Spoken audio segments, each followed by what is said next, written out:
Hey, what's up?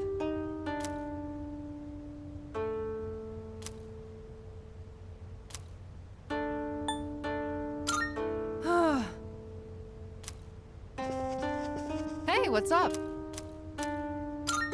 Uh-huh.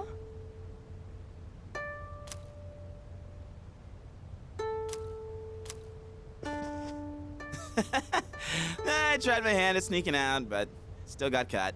Well, guess we gotta head to our room now. Come on, let's hustle. Or else Miss Toriumi might get pissed at us. Hey there.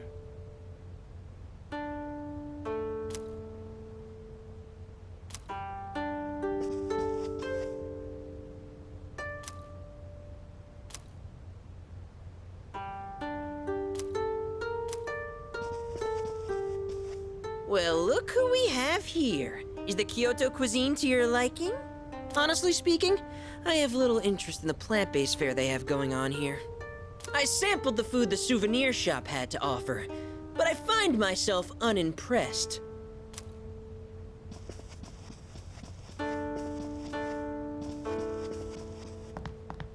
Why? Abandosu! Good evening! Is this not amazing? We are here in Kyoto. This is true Japanese aesthetic. Simple but elegant. Oh, just look at this pagoda. My. How does it stand with only matchsticks? Behold, the wonders of Japan. Come on in. Anything catch your eye?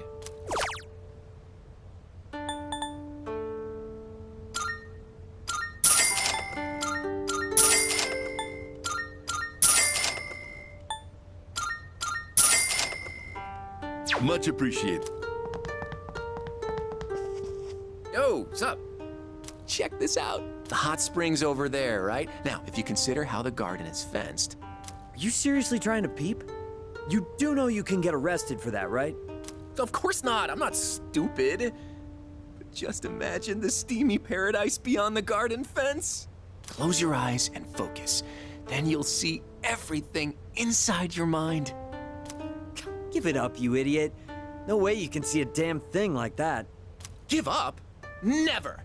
Nothing is impossible. And you call yourself an athlete? Where's your spirit? You're the only one holding yourself back. You gotta push your limits to succeed. I never thought I'd see the day you'd teach me something about sportsmanship. You're right. I'm not gonna give up. I'll never give up!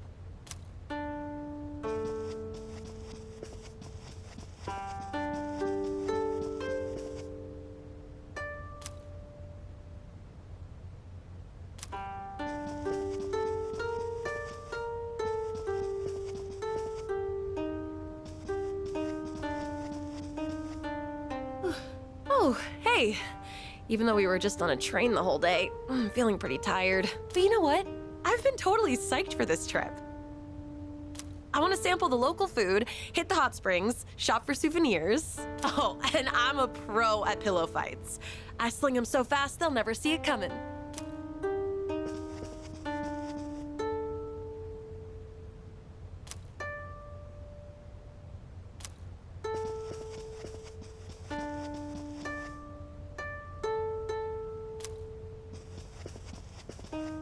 Honestly, staying at an inn like this doesn't feel much different from our everyday dorm life. I think I'll just head to bed. Hopefully my run tomorrow proves to be more exciting.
It's you. If you want to know more about the trip, you can find the details in the itinerary over there.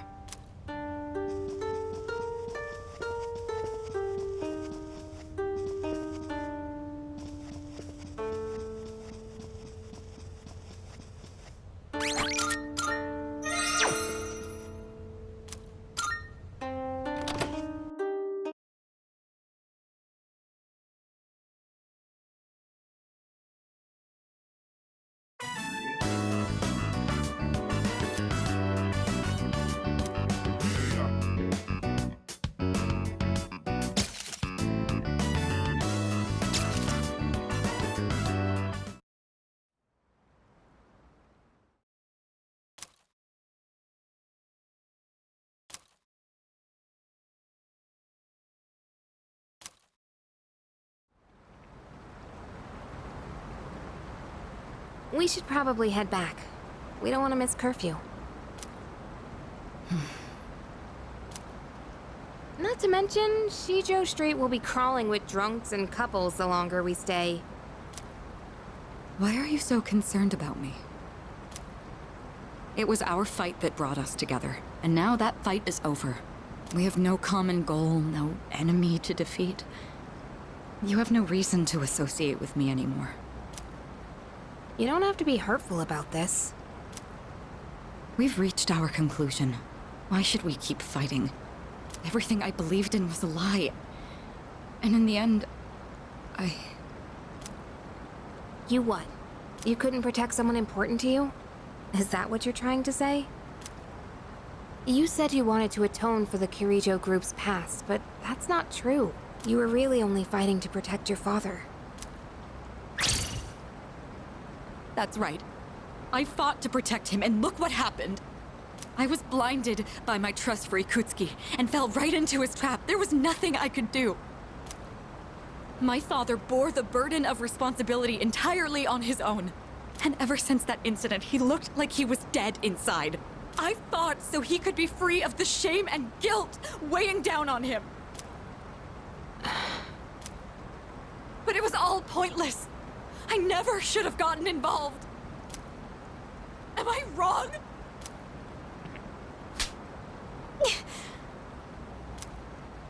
Sorry, but we don't know that for sure yet.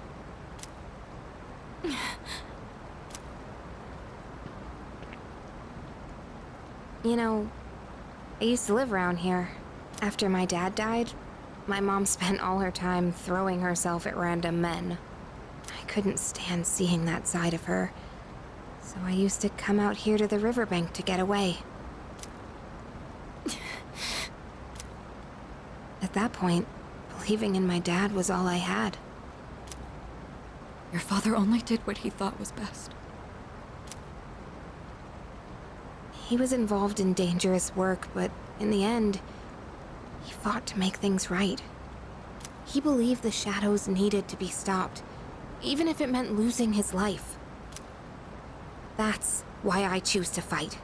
I'm going to destroy the Dark Hour and finish what my dad started. Finish what he started. That's all I can do. That we can do. Right, Mitsuru-senpai? Takeba. You're right. It's not over just yet. We're going to see this through to the end. For my father's sake. And for yours. Senpai. Yukari. Let's face what comes next together. Of course. All right, let's head on back and check out the bath. The bath? Yeah, the outdoor hot spring back at the hotel. It's really nice. Now that everything's out in the open, we have nothing left to hide. Nothing? Well, now, this is awkward. Hey, stop blushing. You're making this awkward for both of us. Come on, let's get going. It's already past curfew.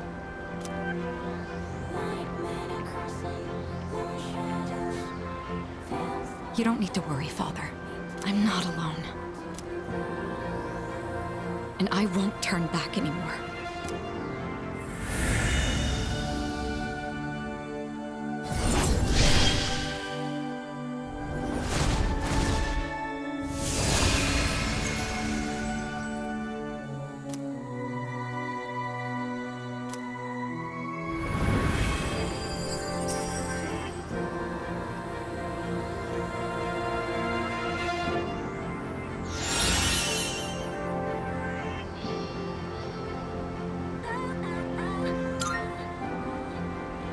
Please, watch over me.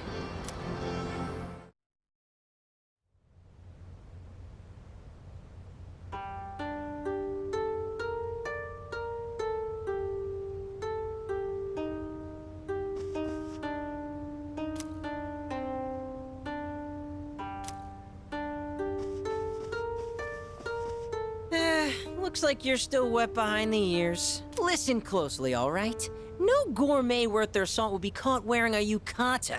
We eat. Our belly expands, the sash gets too tight, so we loosen it. Then we eat some more, we loosen the sash more, the sash falls off, we're left in the nude. You follow me?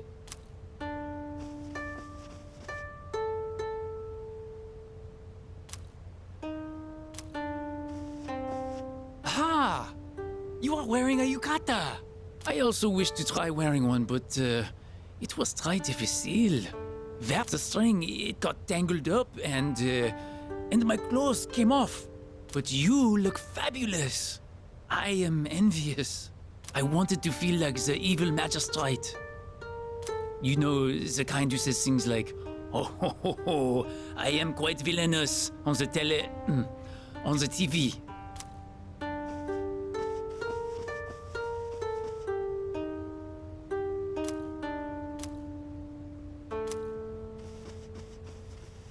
Oh, hey. You already changed into your yukata? Damn, you're fast. Dude, you won't believe what Miyamoto did today. Help me talk some sense into him. And do you always have to wear that stupid jersey? Of course I do. This way I'm ready to run wherever, whenever. Duh.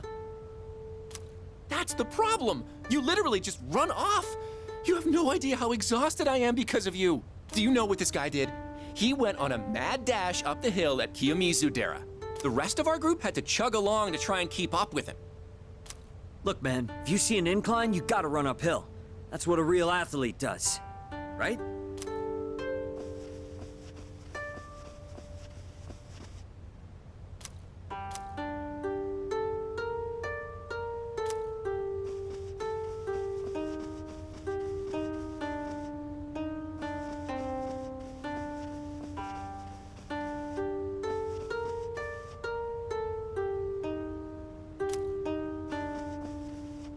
Oh, you're wearing a yukata! Looking good.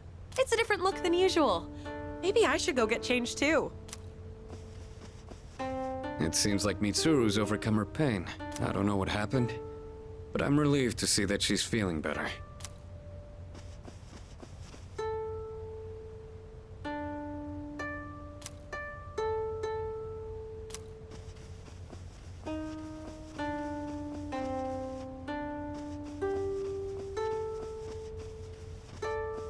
Just now, I saw Yukari-san and Mitsuru-san leave the vicinity together.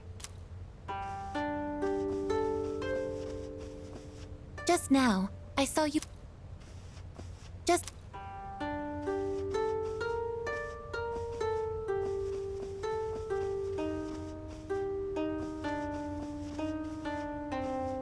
I saw Yukari-chan and Kirito-senpai together earlier. They looked like they were having fun chatting with each other. You don't see that very often.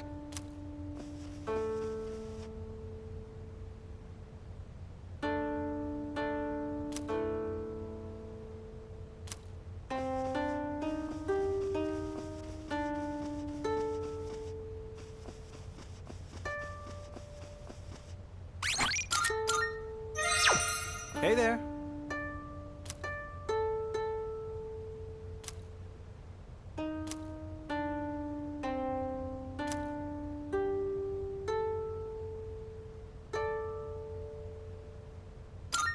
Thanks.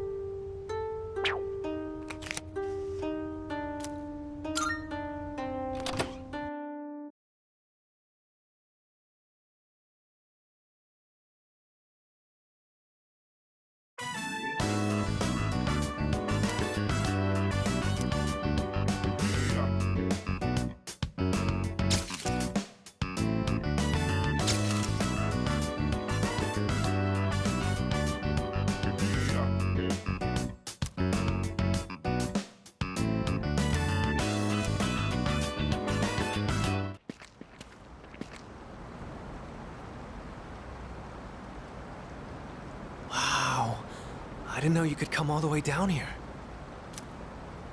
Going on trips is great, huh? I've seen a lot of the sights here now, and everything is so fascinating. There's so much I've never seen before. My mind's having trouble keeping up.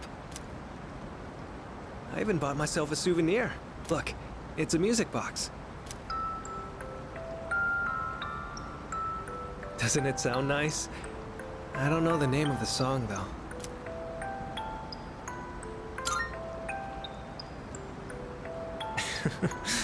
I'm kinda glad to hear you say that. Sometime, way down the line, I'll listen to this melody, and when I do, I'll think back fondly on this trip.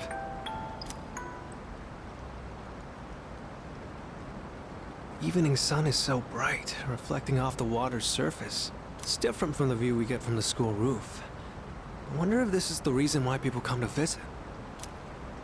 But did you know, a long time ago, this place used to be an execution site.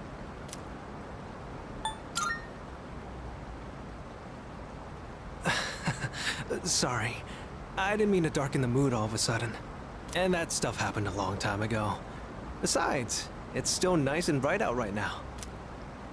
I've heard rivers have long been thought to be a border between this world and the afterlife. But with so many couples around, it doesn't really give that impression, huh? You know, I've been thinking, every one of us will die someday, right? Eventually, the time will come when we have to part. So then, why? Why do people try so hard to connect with each other? I'm not just talking about romance either. It's the same for friends, family, everyone. For each person you connect with, it just makes saying goodbye that much harder. So, what's the point?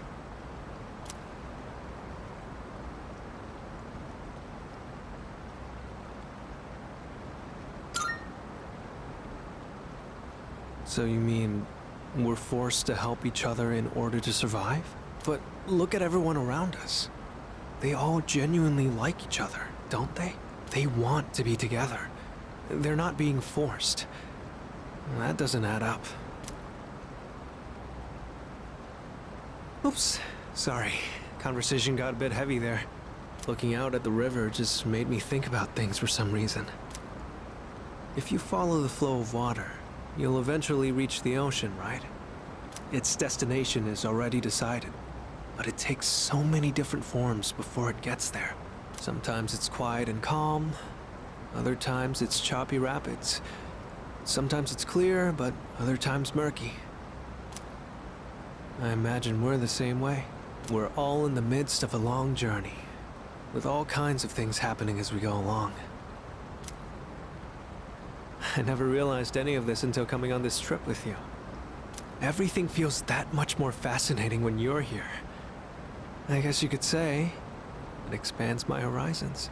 Time spent talking together with you like this just feels precious to me. It kind of sounds like I'm confessing my love or something, huh? The wind is chilly out here by the water, but we should probably head back. Don't want to get in the way of all the couples.